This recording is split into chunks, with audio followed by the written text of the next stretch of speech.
Say hello to my new boat motor lift. Now, I know what you're thinking. How in the world is he going to do that?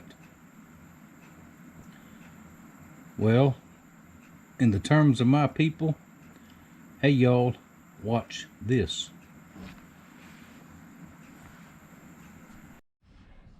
Alright, here it is. This is the prototype test. Of course, I've already checked it. It does work. It does look funny. It does look sort of redneckish, but that's okay too. Now, I'm going to start by saying the last lift that I built, the linear actuator, it worked. I went through 2 motors. The trouble with those is, once they get wet, no matter how much I tried to seal them up, get a little bit wet, they'll short out and won't work. So this is made for ATVs, trucks, boat trailers, all that kind of stuff. So it should take the weather pretty good. Now the way it works, and I'll show you before I take it, I'm going to take it all apart. I've got to do some adjustments. That lifts, goes down here, lifts the motor, and lowers the motor. Now the only purpose for this is loading and unloading the boat. Alright, sitting, I want to make sure, because nobody can seem to understand what I'm saying. Sitting in the cockpit, I go up to the boat ramp. Most boat ramps around here are shallow water, especially on a low tide.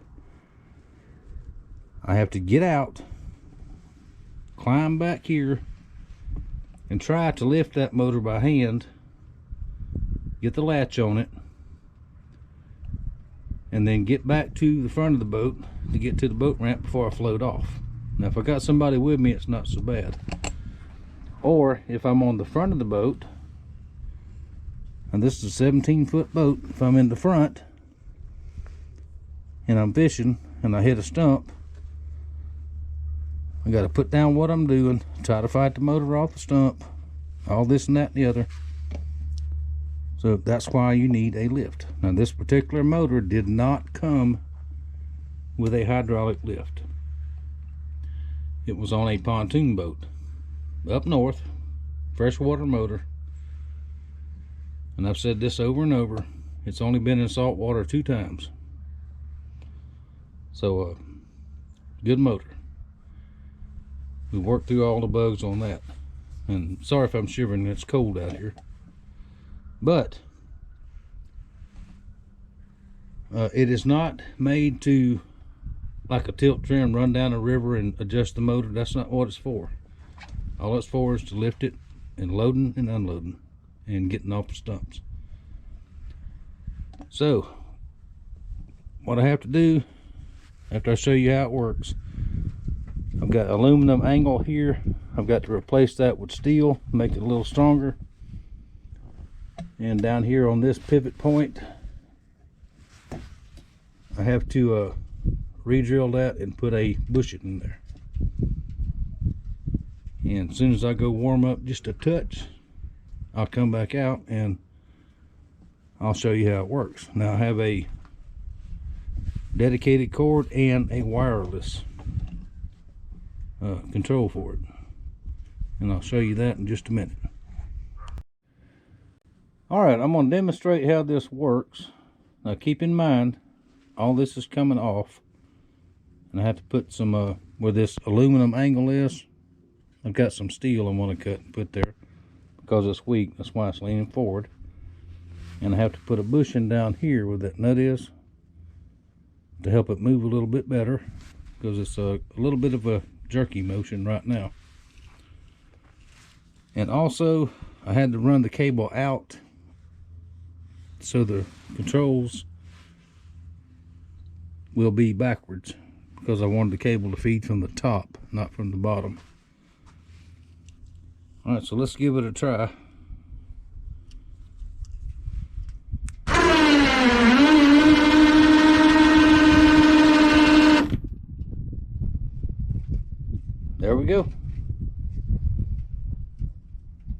that is.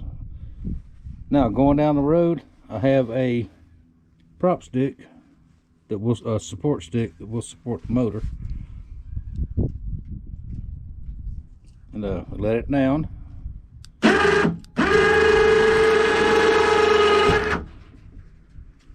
Alright, locks back in place, no tension there, just like that.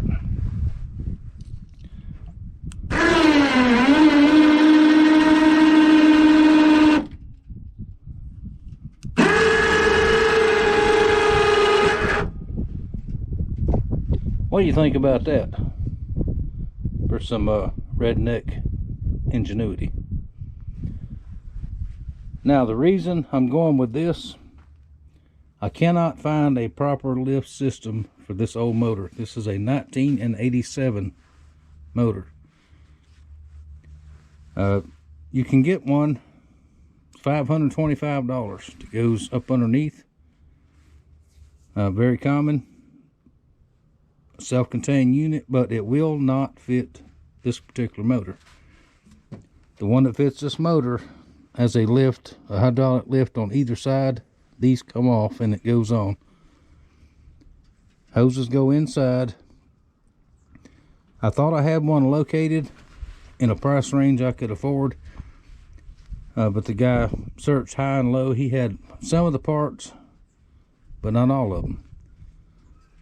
He did not have the pump, the pump motor, the hydraulic motor,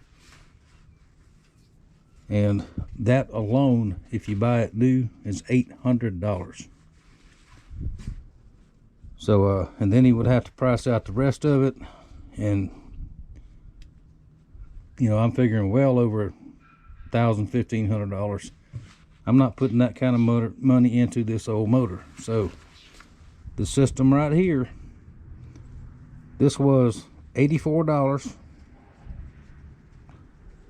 I had everything else except for the angle iron right here. It's 1.5 inch angle iron, which we'll see in a little bit.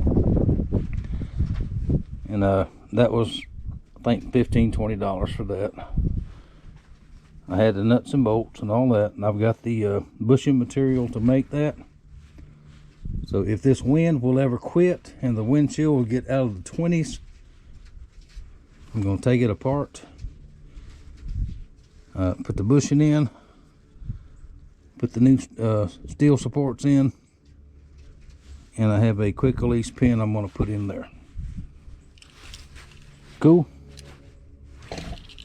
One more time, just for you all to say it will not work.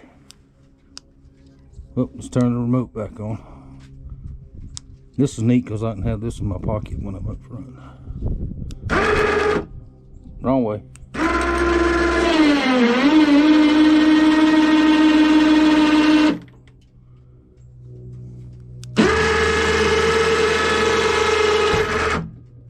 There we go.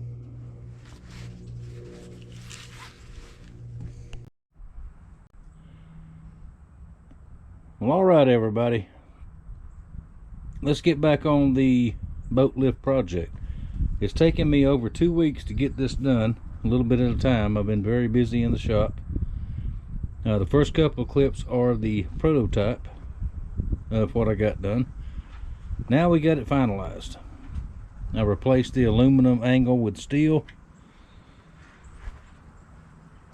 I did a little bit of remodification back here. I raised up the point where it lifts, and I'm going to demonstrate it right quick. Then I'm going to just button it up, clean it up. I'm going to paint this the wood spacers here. I'm going to nip off the bolts that's sticking out, clean all that up, get all that painted, make it look nice. So let me turn on, this is the remote. Alright, y'all ready? Well, wait a minute, I should hook it up, the power up, that would help.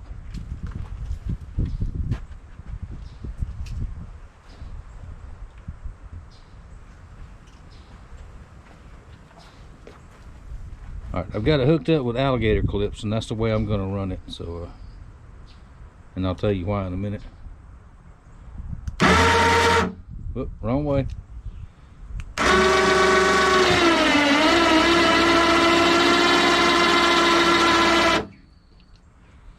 There we go. Now, running down the road is not going to stay like that. There's not going to be tension on here. Let me show you what we're going to do. This is my homemade prop here.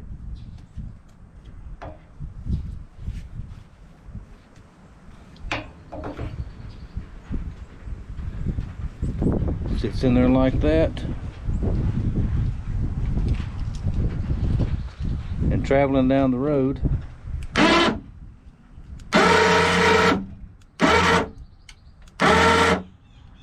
just like that,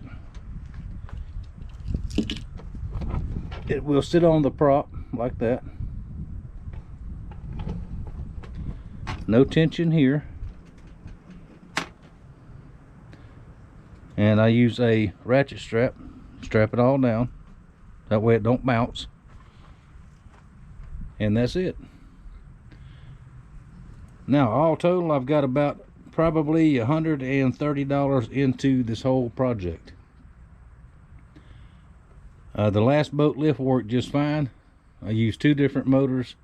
The trouble with that one is, if it gets wet, no matter how much you try to seal it, once it gets wet, it burns the motor out. Nothing you can do about it. This one shouldn't get wet sitting this high up.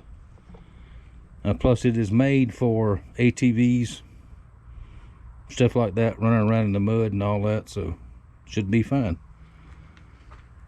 Now, I do have to install the little covers here. This control box here is where this controller sits in, and I'll route it up this way somewhere. And that's just got a mount down inside here. Plenty of room for that. And the power connection here, you can see that. That will mount up against that wall over there. And once this flap here goes down, everything will be, for the most part, covered. Now, to the couple of friends of mine that says you can't do that, there you go. I did it. Don't tell me I can't do anything.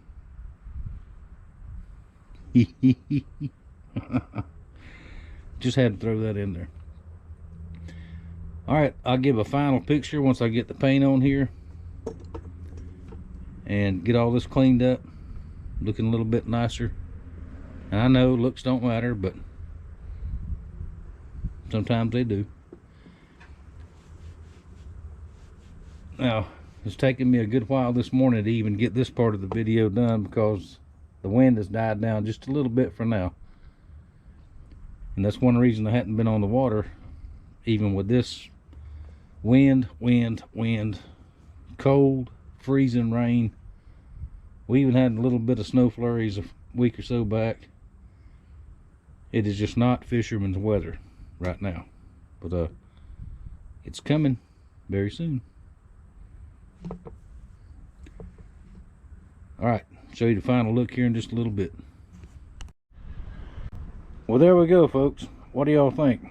Sorry I couldn't do the entire build step by step. Like I said, it took me so long because of I've been really busy in the shop. We've had, just about like the rest of the country, the weather has been just awful. We're not used to sub-zero temperatures. Well, not sub-zero, but freezing temperatures like we've had here lately. It's finally warmed up a little bit today, even though the wind is just wind. But anyway, there we go. I got it painted up a little bit. It is in the traveling position right there. Now, before I had this in the wrong place. It goes below this fin right here. But that's the way it'll ride down the road with a strap across it. No tension here. Same thing when it's down in the water, going down the river. No tension. And it is not made to trim it or tilt it while you're running wide open down the river. That's not what it's for. It is to hold it up like this to load and unload. Or if you hit a stump on the river, you know, while you're using the trolling motor, you can lift it up, get past it, that kind of thing. That's all it's for. Now, a real tilt trim unit would sit here for this particular motor. Would have, these arms would come off and you have new arms on there with a hydraulic pump inside. I could not find all the pieces. I had a boat mechanic, could not find everything for it. He had part of it, but not all of it. And that's just typical of an old motor. And this is, once again, a 1987. So a very outdated technology here, but it works. It runs good. And we're going to see that here in the next couple of videos. But boat's ready to go. Except for a little bit of cleaning up. I got junk scattered everywhere, but we're going to clean that up here in just a minute before this weather gets in on me. Any questions about this build, feel free to leave it in the comment section. And I got to get the gas tank back in there, which should be fun because it's full of gas, but and then we got to do a wash job, clean everything up, and we are ready to go fishing. Thank y'all for watching. Thank you for your support, and I will see y'all with the next project shortly.